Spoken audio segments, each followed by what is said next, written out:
নারী শব্দটা শুনলেই একসময় মনে হতো রান্না আর ঘর সংসারে যাদের জীবন সীমাবদ্ধ। তবে আজ সময় বদলে দেশের বিভিন্ন দায়িত্বে অগ্রভাগেই এখন নারীরা। তেমনই একজন মেহেরুন্নেসা 2011 সালে বাংলাদেশ পুলিশে একজন কনস্টেবল হিসেবে যোগ দেন। দীর্ঘ প্রায় 1.5 দশকের পথ চলায় পেশাগত দায়িত্ব পালনের পাশাপাশি সামলাতে হয়েছে পারিবারিক দায়িত্ব। দেশের মানুষের নিরাপত্তা নিশ্চিত করতে প্রতিনিয়ত কাজ করছেন তিনি।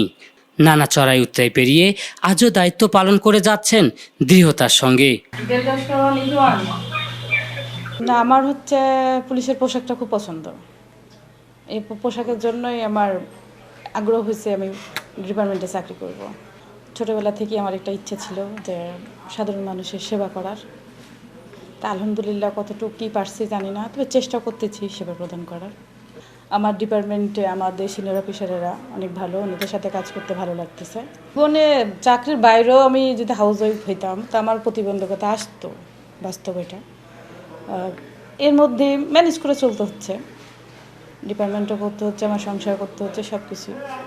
বরঞ্চ আমার ভালো লাগছে যখন আমি টেলিভিশনে বলেন, মোবাইলে বলেন, যখন আমি ভালো কাজ দেখি, একটা পুলিশ ভালো কাজ করতেছে, সেবা জনগণের সেবা করতেছে, তখন আমার খুব ভালো লাগে যে আমি এই পুলিশ পরিবারের একজন সদস্য। না, এরকম কখনো মনে হয়নি।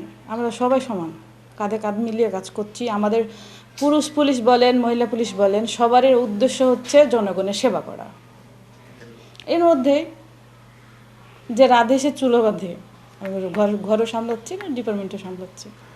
আমার যখন ডিউটি না থাকে তখন তো আমি আমার পরিবারকে সময় দিতে পারি, এটাই তো আমার জন্য ছুটি। হ্যাঁ, এরকম আছে যে আমরা প্রোগ্রাম করছি, যেতে পারি নাই, কিন্তু ওই পরিবার বাধ্য আমার ডিপার্টমেন্টের যে পরিবার, সেখানে আমি সময় কাটাচ্ছি। এটা তো অনেক কিছু আমার জন্য। কোনো পেশাই ছোট না। আর পিছনে অনেক নানান ব্যক্তি নানান খারাপ কথা বলবে, ভালো কথা বলবে, সেগুলো কান না দিয়ে তার উদ্দেশ্যে এগিয়ে যাওয়াটাকেই আমি বলবো যে আপনাদের উদ্দেশ্যে আপনারা এগিয়ে যান। পিছনে কে কী বলছে কান দেওয়ার কোনো বিষয় দিবেন না। শুধু আইন শৃঙ্খলা নয়, মানব সেবার ক্ষেত্রেও সমানভাবে অবদান রাখছেন নারীরা। ঠিক এমনই এক মানবিক গল্প শোনালেন রংপুর সদর হাসপাতালের সিনিয়র নার্স ফারজানা আক্তার। তিনি জানান, অনেক সময় খাবার টেবিলে বসেও জরুরি ফোন পেয়ে ছুটে আসতে হয়েছে হাসপাতালে। দায়িত্ব পালন করতে হয় নিরলসভাবে। আমাদের যে ডিউটি, আমরা মহিলা, আমরা নারী, আমাদেরও সংসার আছে, আমাদেরও ছেলেপেলে আছে, কিন্তু আমাদের সাথে একটা পুরুষের যখন তুলনা করা হয়, তারা যে কাজ করে, অবশ্যই একটা চাকরিজীবী মা, একটা চাকরিজীবী মেয়ে, একটা চাকরিজীবী মহিলা অবশ্যই তার চেয়ে কিন্তু বেশি কাজ করে। এই যে আমি যদি আমার কথাই বলি, আমার একটা ছেলে, আমার হাজব্যান্ড, সেও সরকারি জব করে রংপুর মেডিকেল কলেজে। আমাকে বাসায় যখন আমরা অফিস টাইম 8টা, আমার ছেলেরও স্কুল টাইম 8টা, তাকে অবশ্যই 8টার আগে আমাকে বের করে দিতে হয়, তাদেরকে খাওয়াইতে হয়, তাদেরকে রেডি করাই দিতে হয়, এবং রাতেই চিন্তা করে রাখতে হয় সকালে কি করা হবে। এই যে একটা প্রতিবন্ধকতা, এমনও হয় যে আমার ছেলেকে একাই স্কুল যেতে হয়, আমার ছেলের কোনো গার্ডিয়ানের সাথে আমার কোনো যোগাযোগ নাই, তার কারণ আমি সময় পাই না। আমার যে প্রফেশন, আমাদের এখানে 24 ঘন্টা আমাদেরকে সার্ভিস দিতে হয়, সপ্তাহে 7 দিন 24 ঘন্টায়। এই সুযোগ সুবিধাগুলো কি মেয়েরা পায়? কিন্তু একজন পুরুষ সে কী করে? একজন উঠবে, রেডি হবে, নাস্তার টেবিলে নাস্তা খাবে, খেয়ে অফিস চলে যাবে। কি বাজার আছে, কি রান্না হবে, ছেলেকে কি টিফিন দেওয়া হবে, হাজব্যান্ড আসলে বিকালে কি নাস্তা খাবে, ওই সময় আদৌ আমি ডিউটিতে থাকবো না। আমাদের রোস্টার ইভিনিং করতে হয়, নাইট করতে হয়, মর্নিং করতে হয়, ঝড় বৃষ্টি বাদল, আমাদের কিন্তু কোনো এক্সকিউজ চলে না। আমি এখানে আধা ঘন্টা দেরি করে আসার এই সকল সেন্টারে কোনো সুযোগ নাই। আমি যেই আধা ঘন্টা দেরি করে আসবো, এই আধা ঘন্টা একজন আমার প্রসব ব্যথা নিয়ে একজন মা আসতে পারে। আমরা এই সেবা দিতে গেলে আমি আমার ব্যক্তিগত একটা কথা না বললেই নয়, সেটা শুধু আমার ক্ষেত্রে না, আমার মতন এরকম যারা সেবা কেন্দ্রের সাথে নিযুক্ত আছেন, আমি মনে করি প্রত্যেকেরই জীবনে এরকম ঘটনা আছে। যেমন আমাদের এখানে কোনো ঈদের ছুটি নাই। একবার ঈদের দিন, সেদিন আমি গেছি আমার ছোট বোনের শ্বশুরবাসা, আমরা 4 বোন 1 ভাই, আমরা মোটামুটি সবাই গভর্নমেন্ট জব করি। ওখানে গেছি, খেতে বসবো, এই সময় আমার একটা এমার্জেন্সি কল। এখান থেকে বহুদূর, 7 মাথা মাহিগঞ্জ পার হয়ে আরও যেতে হয়। সেখান থেকে সেই খাবারের প্লেট ফেলে এসে আমাকে সেই মাটাকে সেবা দিতে হয়েছে, এবং আমি দিয়েছি।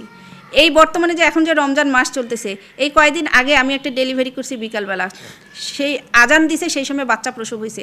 রোজা অবস্থায় সে মাটাও রোজা ছিল, তার মুখে পানি দিয়েছে, কিন্তু আমাদের মুখে পানি দেওয়ার সময় নেই। ডেলিভারি শেষ করে 7:30টার সময় আমরা বাসায় গিয়ে তারপরে রোজা ভেঙে খাবার খেয়েছি।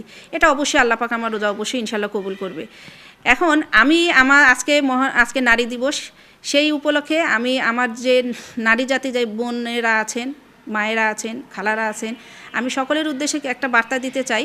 সেটা হচ্ছে যে আমরা এই আজকে নারীরা যে জায়গায় এগিয়ে আছি, এই জায়গায় আসতে আমাদের অতীতে যারা এই পরিশ্রমগুলো করেছেন অবশ্যই তাদের অবদানের ফল আজকে আমরা, তারা যদি ওই সময় ঘর থেকে বের না হতো তাহলে আজকে আমরা এই জায়গায় আসতে পারতাম না। কাজে তাদের কাছে অবশ্যই ধন্যবাদ। আর ভবিষ্যতে যে সামনে আমরা এগিয়ে যাব, পাছে কে কী বলে সেদিকে আমাদের কর্ণপাত করলে চলবে না, কারণ আমরা নারী, আমরা সব পারি। পরিবার সামলানো আর পেশাগত দায়িত্ব, এই দুইয়ের সমন্বয়ে নারীরা হয়ে উঠেছেন অদম্য শক্তির প্রতীক। সত্যি বাংলার সেই প্রবাদ আজও সত্য, যে রাধে সে চুলো বাঁধে। সাইফুল ইসলাম মুকুল, দেশ নিউজ বিডি 24।